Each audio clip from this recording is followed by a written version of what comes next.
여론조사 꽃에서 자체 조사한 새로운 여론조사 결과가 발표됐습니다. 5월 5일부터 8일까지 나흘간 진행한 여론조사였습니다. 이재명 후보의 지지율은 계단식으로 조금씩 오르고 있는 추세입니다. 국힘 후보들은 혼조세를 보이고 있습니다. 본격 선거운동이 시작되면 흐름의 변화가 있을지 그것은 알 수 없지만 지난 추세로 유추해 볼 때 이재명 후보의 압도적 당선이 확실시되고 있습니다. 하지만 내란을 일으킨 세력들의 준동이 언제 또 발발할지 알 수 없기 때문에 경계를 늦출 수는 없을 겁니다. 우리나라에서 발표되는 가장 정확한 여론조사 꽃의 조사 결과 보시겠습니다. MBS 조사, MBS 조사뿐만이 아니라 다른 조사들도 그런데 이재명 후보는 계속 계단식으로 조금씩 올라가고 있어요. 그래서 MBS 조사도 올라갔고. 어제 발표된 조사 중에는 SBS 조사가 좀 특이했어요. SBS 조사를 못 봤는데 뭐죠? 그 다음 장에 있는데요. 입소스. 보시면 입소스하고 조사. 조사했는데 김문수가 이런 걸로 나왔어요. 그렇습니다. 이재명 48, 김문수 17, 한덕수 16, 이준석 4. 이건 이제 정당 이름을 불러줬겠죠. 국민의힘 무소속 뭐 이런 에이스 조사도 네. 에이스 조사도 띄워봤어요. 에이스 리서치가 리서치. 조사한 뉴시스가 조사한 결과에서도 거기다 보면은 똑같이 나왔어요. 김문수가 27.1, 한덕수 27.1. 상대 경쟁력이 김문수가 좀 더 나은 걸로 나왔어요. 예. 그러니까 시간이 지나면서 그런 얘기들 했었잖아요. 김문수가 네. 올라올 것이다. 네. 올라왔어. 오늘 뭐 11시에 의총에 참석한다고 합니다. 김문수. 그러니까 이렇게 되면 한독수로 단일화하자는 명분이 없잖아요. 면목이 없죠. 표 확장력이 없습니다. 근데 싼 거는 계속 그걸 주장하고 있어. 근데 김문수 캠프에서는 사실 주말에 한번 여론사를 한번 해보자 이렇게 받아들일 수도 있을 법한 여론의 흐름이었거든요. 근데 당 지도부에 대한 신뢰가 전혀 없더라고요. 그렇지. 할 이유가 없다고 생각하는 네네. 거예요. 예. 그렇죠. 그리고 뭐 안심번호 다 세팅해놓고 네. 뭐 문항도 어느 정도 다 세팅을 해놨기 때문에 말이 안 통한다. 그래서 뭐 김문수 캠프에서 갖고 있던 어떤 카드가 있긴 했었는데 아예 꺼내지 못했다는 겁니다. 그러니까 그 김문수 입장에서는 11일까지 버티면은 무조건 한덕수는 관둔다고 하니까 네. 뭘 딴 거 할 이유가 없죠. 그리고 오늘 이제 9일이잖아요. 네. 그러면 내일부터 후보 등록이거든요. 11일까지. 그럼 사실 끝났어요. 게임은요. 그게 2박 3일 동안 어떻게 해 이거를? 예, 그러니까 여론조사라는 게 여론조사 통한 단일화가 아닌 단판을 통한 단일화가 아니면 근데 단판을 지금 김문수가 양보할 리가 없지 않습니까? 그리고 오늘 또 법원에 또 가처분 가처분 결과가 신청했기 나오니까 때문에 예, 이거는 오늘이나 내일 바로 나올 거거든요. 그렇습니다. 아마 오늘 나올 것 같습니다. 예, 예. 그렇지. 근데 그거는 김문수 후보 너무 유리하잖아. 네, 뭐 그러면 이제 오늘 확인할 수 있는 뉴스는 권영세 비대위원장 사퇴 뭐 이런 거 나오지 않을까요? 원성동은 끝까지 포기하지 않은 것 같은데 보니까. 그래도 어제 말이 너무 막말을 하시더라고요. 법원이 김문수 후보 손을 들어주면 네. 권성동 원내대표도 사실 거취가 뭐 압박을 받겠죠. 그리고 사무총장도 장동 사무총장으로 다시 밀어붙일 가능성이 있고요.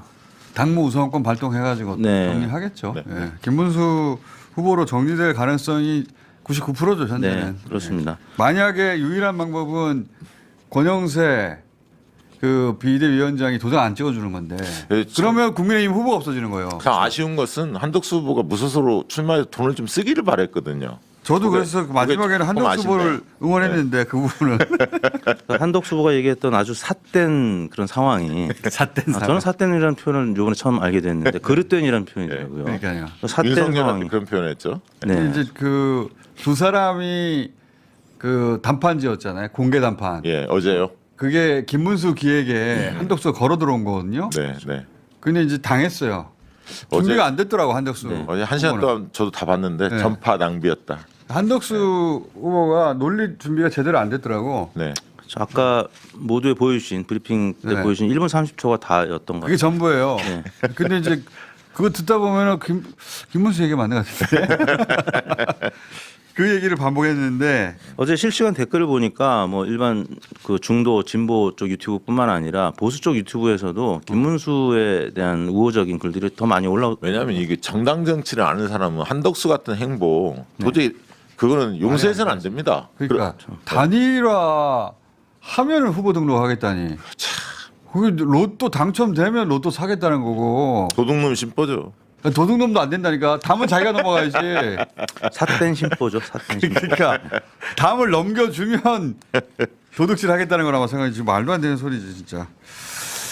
그래서 정리가 될 것 같아요. 근데 이제 국민의힘에서는 이 단일화의 승부를 그나마 걸었던 것 같은데 그것도 끝나버렸으니까 예. 이제 변수가 사라져 버렸어요. 오히려 이재명 후보의 지지로 끌어올려주는 네. 그러니까 대법원 컨벤션 효과에 의해서 예. 좀 한번 올랐다가 이번에 국민의힘 내란 때문에 네. 더 오르고 있습니다. 지금 민주당 지지율이 지금 2,000명, 2,000명, 4,000명 조사를 전화면접 조사를 꼬시 이제 했는데요. 저희 조사 저희는 하루에 1,000명씩 하거든요. 그렇죠. 이틀에 2,000명. 월화 수목 1,000명씩에서 4,000명. 1,000명씩 6,000명을 일주일에 합니다. 네. 매일 1,000명씩. 다른 데는 일주일에 한 번 1,000명씩 하잖아요. 우리 매일 1,000명씩 해요. 예. 지난주 금토일 날 우리가 2,000명 조사에 정례 조사를 월요일 날 발표하지 않았습니까? 네. 그 조사 대비 그때는 이제 정당 지지율이 민주당이 49.7이 나왔거든요. 네. 이번에 51.7로 2% 포인트가 증가했고요. 아니, 우리만 오른 게 아니고 딴 데도 다 올랐어요. 다 올랐어요. 예. 네, 저희도 수목금 조사. 예. 근데 수요일 날 흐름이 민주당 또 진보층이 많이 잡히고 있습니다. 네. 그리고 적극 투표층에서는 민주당이 무려 56.7%. 그러니까. 이거 이러다 60% 넘어가는 거 나오는 거 아닙니까? 이건 국민의힘이 도와줘서 그래요. 예. 민주당은 가만히 있었거든요. 민주당 그냥 가만히 있었어요. 아니 그래도 이번에 서부 쿠데타 일어날 때 일사불란했어요. 민주당이 흔들리지 않았어. 그거 아주 잘한 겁니다. 그건 아주 잘했죠. 그건 민주당이 일사불란 게 아니라 지지자들이 다 정리를 해줬어요. 네. 이거 사법 구태타 맞는 것 같아. 처음엔 아니라고 그랬거든. 네. 사법 구태타 맞는 것 같아.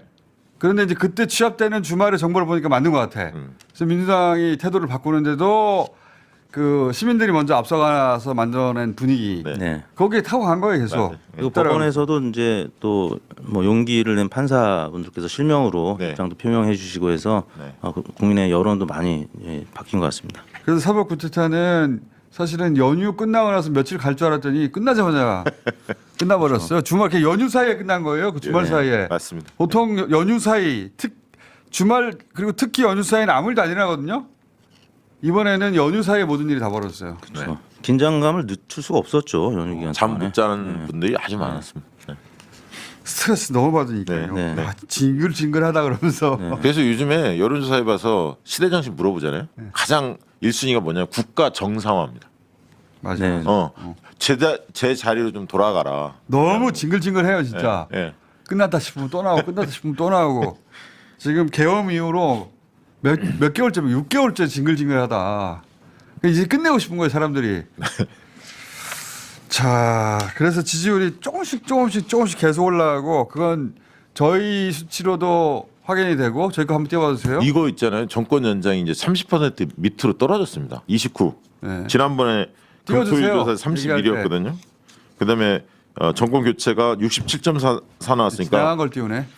그렇지. 3대 7 지금 30대 70. 더 이 올라가고 구도로, 예, 정권 벌어졌습니다. 교체해야 된다는 더 올라가고, 더 올라가고, 예. 국민의힘 지지율은 떨어지고 민주당 지지율은 올라가고 국민의힘 경선에 참여했던 뭐 홍준표, 한동 뭐 지지층들이 다 지금 그렇죠. 뭐 탈당하겠다, 뭐 돈 돌려내라, 1억 네, 네. 기타금 돌려내라, 뭐 이런 분위기이기 때문에 이게 정권 연장 의견이 늘어날 수가 없죠. 어제 뭐 또 김상우 의원 탈당도 했지 않습니까? 예. 그 홍준표 전 시장도 그 윤석열 데리고 온 두 놈이 문제라고 하고 그렇게 할 거면 돈 내놓으라고 네. 하고 그러면 홍준표를 지지했던 분들이 그렇죠. 표가 다 옮겨갈 수가 없잖아요. 그럼요. 그러면 예. 컨벤션 효과가 전혀 오히려 마이너스로 지금 나타나고 원래 이런 분열은 공작으로 만드는 거였거든요 예전에. 네. 그렇죠. 지금은 잔수가 통하지 않는 선거입니다. 예.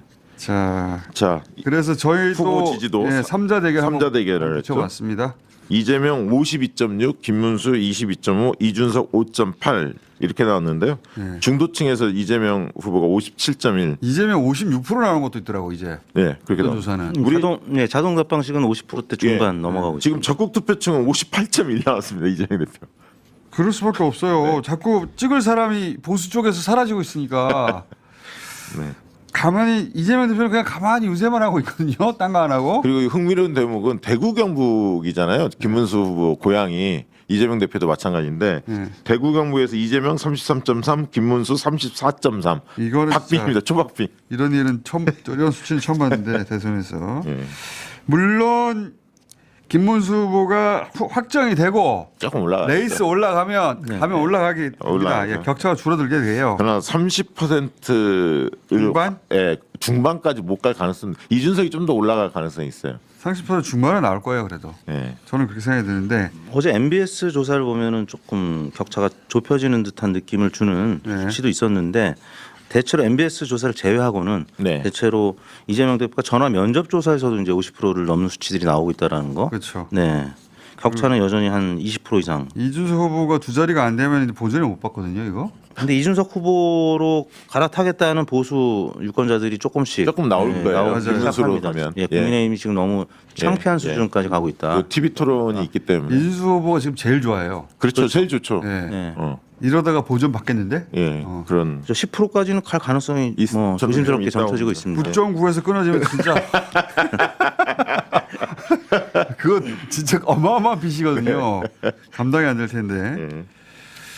그러면 한덕수는 지금 사실 의미는 없는데 일단 조사를 했으니까 네. 이재명 51.1, 한덕수 28.1, 이준석 5.6. 저희 조사가 격차가 제일 커요. 네, 저희 네, 조사가. 그렇습니다. 예. 그러니까 우리 보고 뭐라 하지 마요 이제. 여전히 국민의힘 우리가 지지층에서 제일 보수적이야. 예, 국민의힘 지지층 한덕수 쪽으로 조금 더 결집이 네. 됩니다. 김문수보다는. 우리가 국민의힘 지지층을 더 자세히 잡아내는 것 같아. 실제로 그 보수 표집이 더 많습니다 여전히 저희가. 네, 맞습니다. 25대 27로 진보 25, 보수 27 정도의 응답 비율이 나오고 있습니다. 이렇게 진보가 활성화되는데도 실제 여론조사를 해보면 아직도 보수 표집이 더 많아요. 저희 네, 조사로는. 네. 그러니까 뭐 소극적인 보수층은 응답 안 할 수도 있는데 적극적인 보수층은 꽃이라고 아마 전화가 오면 더 열심히 할 겁니다. 그러면 예. 그러니까 오히려 영향이 네. 크니까요. 예. 예. 꽃이야 그러면 끊는 게 아니고 네. 내가 응답해야 되겠구나. 실제 그런 것도 느껴지고 그리고 전화 면접 해보면 저희가 가상번호이기 때문에 이 양반이 나이를 속이는 지역을 속이는지 알 수가 있잖아요. 우리가 네. 알고 하는 건데 예, 예. 모르는 줄 알고. 그러니까 보수층에서는 꼭 그 속이는 분들이 일정 있어요. 퍼센트가 계속 나와요. 나옵니다. 예. 예. 그러니까 이분들은 그렇게 응답하라고 지시를 받았나 훈련을 받았나 생각이 들 만큼 일정 정도 계속 나옵니다. 그러니까 한덕수가 저희 도전했을 때 뭐 중도층이라든가 서울 같은 데가 흔들려야 할 텐데 서울에서 보면 이재명 49.9, 한덕수 27.9예요. 엄청난 차이입니다. 뭐 중도층도 말할 거 없고요. 중도층에서도 이재명 55.8, 한덕수 22.5니까 2배가 넘게 차이가 나오고 있습니다.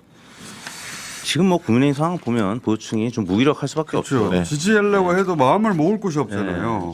한독수로 모아야 되나 김문수로 모아야 되나 이것도 지금 정리가 안 되고 네. 둘 중에 하나로 결정되면 김문수 지지하는 사람들이 떨어져 나갈 것이고 결국은 뭐 어차피 사실은 안 되는 선거이긴 합니다만 윤석열을 빨리 끊어냈어야 하는데 그러지 못했잖아요. 그렇죠. 윤어게인이 뭡니까? 아니, 파면되고 나서 윤어게인이 뭐 윤어게인. 지금도 윤석열이 뭐 배우 조정하는 느낌이잖아요. 윤석열 그렇죠. 김건희가. 네. 네. 윤어게인. 야, 난 진짜 황당해가지고. 근데 그거를 국민의힘이 끊어내기는커녕 거기 끌려다녔죠. 네. 윤어게인에. 그러니까 다음 지방선거 총선 있다 보니까 이 당원들의 구성이 지금 80만 넘어가면서부터 굉장히 이전과는 다르게 완전 극우 성향 맞아요. 바뀌다 보니까 당 경선 때문에 지금 당 의원들도 쉽게 못 움직이는 것 같아요. 이러다가 망하는 거예요, 진짜. 그렇죠. 네. 그렇죠. 점점. 네. 우리가 걱정할 일은 아닌데. 아니, 이렇게 뻔히 보이는데 그게 안 보이나? 그래서 윤상현 의원이 뭐 20명 데리고 나가서 제3당 만들겠다는 얘기까지 있으니까 그것도 뭐 가능성 크진 않지만 뭐 여전히 가능성이 좀 있는 얘기라서 보수 재편이 불가피하게 대선 끝나고 분명히 있을 것 나올 같습니다. 겁니다. 예. 나오겠지. 예. 예. 자, 가주세요. 네, 고맙습니다. 월요일 또 갈게요. 네.